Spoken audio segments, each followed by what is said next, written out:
Devi comprare casa? Ti spiego perché è importante rivolgersi all'UPI o a un notaio prima di firmare qualsiasi documento. Quando acquistiamo un immobile con le agevolazioni prima casa si paga un'imposta agevolata. È importante però portare la residenza nell'immobile in cui si acquista entro 18 mesi dalla data della rogito.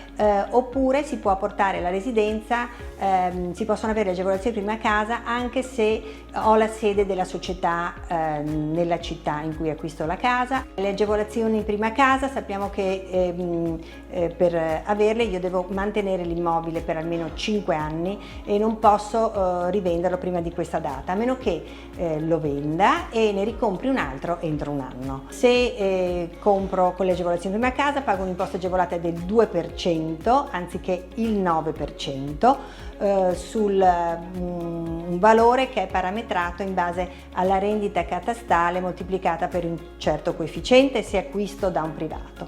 Invece pago il 4% anziché il 10% se compro da un'impresa costruttrice. In questo caso l'imposta è pagata, l'IVA è pagata sul prezzo a cui acquisto l'immobile. Se per caso devo rivendere l'immobile prima dei 5 anni e non devo riacquistare più nulla, dovrò pagare una differenza di imposta tra il 2 e il 9 o tra il 4 e il 10 e una sanzione pari al 30%, che in questo caso è opportuno denunciarsi all'Agenzia delle Entrate in modo tale che ci sarà uno sconto sulla sanzione.